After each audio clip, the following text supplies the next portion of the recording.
Okay, here I am. Today is January, so Happy New Year. I think this may be the first video of the year.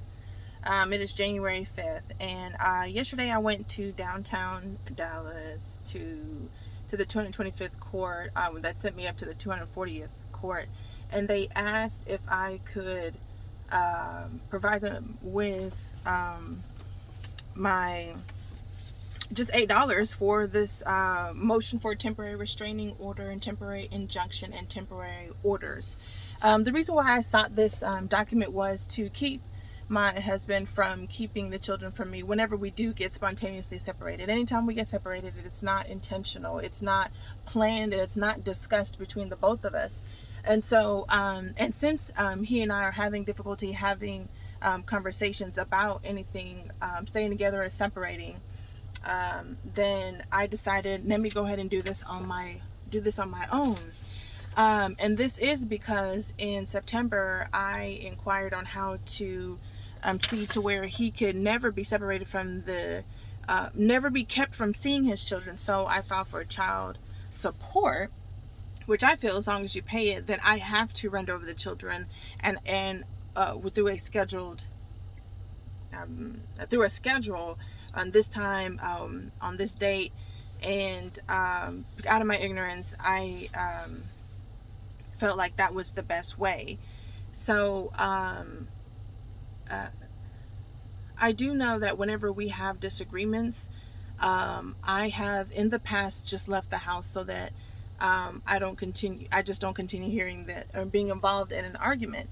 But it keeps me from being with the children, and he'll keep them from like a week or whatever. And by keep them, I mean I'll actually text back, hey, let me come over, or whatever. Like, are you cool? Like, are you done with arguing? Are you done with your murmuring? Are you done following me around, like, to not have this argument anymore? And he'll continue by text, or I'll just come over there. I'll be bold enough and I'll just come over there. And because I don't want an argument so much, I'll turn around. Because I so badly don't want an argument, I'll just be like, you know what, I'll come at a later time or another day. But a week will go by. He'll be so fueled and ready to argue that I can't continue to maintain my staying away from the children. So I feel like this was a good idea.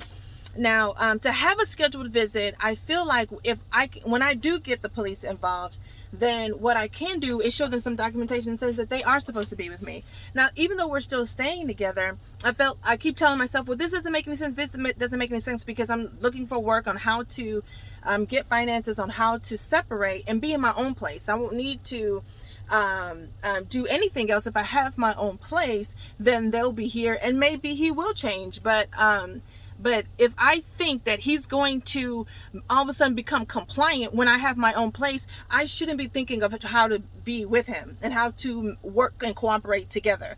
Then he is for separation, and I shouldn't be trying to preserve us and our oneness. But I am constantly trying to get him to see, even if he and I have a problem, or his issue is with me, how I've offended him, how I've emasculated him or disrespected him, why does that give you the right to keep the children from me? What does it have to do with me as a mother? That's a different role.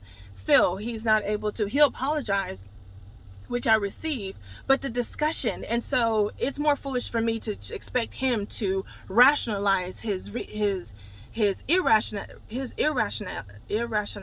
behavior. But it was such an extended period of time. I just think that 1 week, keeping the children away, and then me coming in and trying again physically, not over the text, but physically, this past month, and then him being just as angry as when the argument initially started, and then me allowing another week to go by. I cannot continue to use words. Just get some documentation in order. And we're in 9 years of marriage, and as of now, you still can't overlook some things, and overlook to the point to where that now that it's January, never mind the date. It's just now that he has calmed down. He won't say, you know what, that was wrong, I shouldn't have done that. It'll be like, well, we don't need to talk about it. and I'll say, we do need to talk about it. I want the parameters in which you operate to close in. I need to know that I can at least stay in the house. And me asking him permission is just beyond my understanding. I don't really, why am I asking you for permission to stay in the house that I contribute to? So I don't, it's just too much. It's too much. The drama is so much that I really want to move on to something else if that's possible. So in September, I filed for child custody or whatever. We were still living together, so I'll get that in place. It does take months to complete. Then even with my job as of that I do have as of now, I do plan on moving out and this will already be in place. I don't have to go through, and even if he wants to keep the kid and say, you can't see them, I don't like the way you behave, and all the kind of things that he says, all of that will be null and void.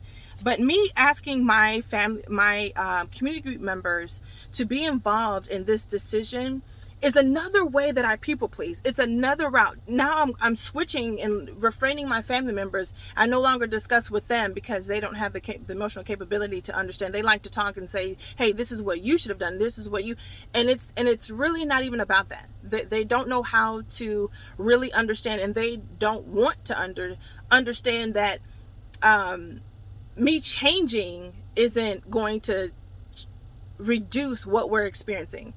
I do have a mouth and I do have a position as a mother, and me changing, being more this or less that is, I'm done with their